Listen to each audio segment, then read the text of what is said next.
Hello guys, I am Bhagwat sir here. Let's start our remaining parts of the sentence type. और उसमें मैंने आपको बताया था कि ये दो टाइप से फ्रेम किए जाते हैं, एक जो है फाइव पर्पस के लिए और एक जो है बाय स्ट्रक्चर के लिए।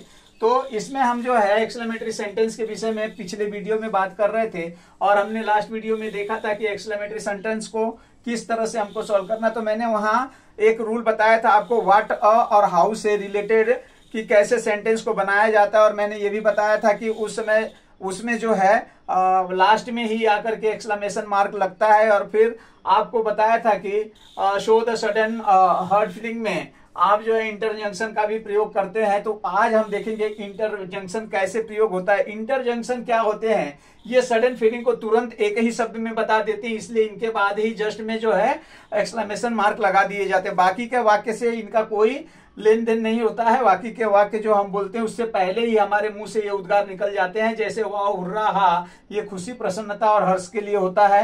व्हाट या माय गॉड ये आश्चर्य, हैरानी के लिए होता है। वेल डन, ब्रेवो, ये जो है प्रशंसा करने के लिए होता है। सॉरी, अफसोस या पश्चाताप के लिए होता है। फू, नॉनसेंस, फाई, ये घृणा या तिरस्कार करने के भावना से लिया जाता है। अलाश या हमको मैं बताया था दुख या शोक पर इसका प्रयोग किया जाता है।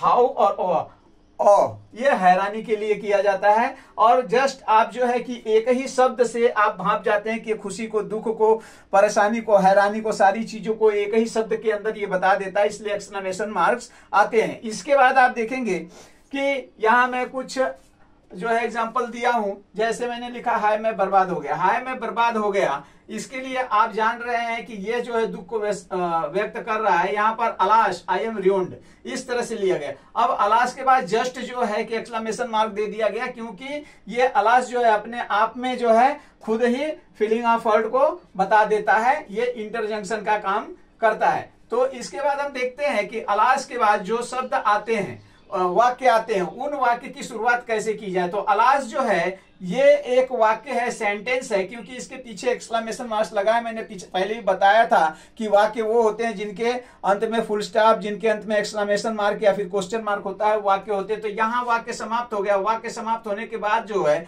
अगला सेंटेंस लिखने के लिए हम कैपिटल लेटर का ही प्रयोग करते हैं। तो यहां भी हमने कैपिटल लेटर का प्रयोग किया है। इस तरह से आपको भी करना है। और याद रखिएगा इसके बाद में जो आप लगाएंगे सिंबल वो फुल स्टॉप का ही सिंबल होगा। ध्यान दीजिए, हुर्रे हम मैच जीत गए। हुर्रा, हुर्रा क्या है भाई, खुशी को बता रहा, hurrah we have won the match. उसके बाद बहुत बढ़िया, मैं बहुत खुश हूं, मैंने शाबाशी दी आपको किसी को। और well done, I am very happy, शाबाश तुम अच्छे खेले, यानी किसी खेलने वाले को शाबाशी दे रहे कि भाई ब्रेवो यू प्लेड वेल। ओ मैंने अपना पेन खो दिया, यहाँ हमें दुख की फीलिंग हो रही है और हमने ओ का प्रयोग किया, ओ आई लॉस्ट माई पेन। तो इस तरह से आपने देखा कि एक्सक्लेमेशन के दोनों पार्टों को हमने बखूबी ढंग से आपके सामने बताया है। अब इसके बाद अगली वीडियो में, जो नेक्स्ट वीडियो आने वाली है, मैं आपको ये बताऊंगा कि एग्जाम में जो पेपर आते हैं सिंपल से जो है कि एक्सक्लेमेटरी बनाना या एक्सक्लेमेटरी से सिंपल बनाना, उसके क्या रूल होते हैं। तो बहुत सिंपल सा रूल है जो मैं बताया हूं व्हाट और हाउ को लेकर। तो उसी के ऊपर हम चर्चा करेंगे और उसी से देखेंगे कि किस तरह से बनता है। बच्चे वीडियो को ध्यान से देखिए, तसल्ली से देखिए और गौर से देखिए। स्क्रीनशॉट इसका ले लीजिए, एक बार आपको समझ में आएगा, फिर से दोहरा करके पढ़िए। और बहुत बहुत धन्यवाद आपका। Have a nice day, thank you.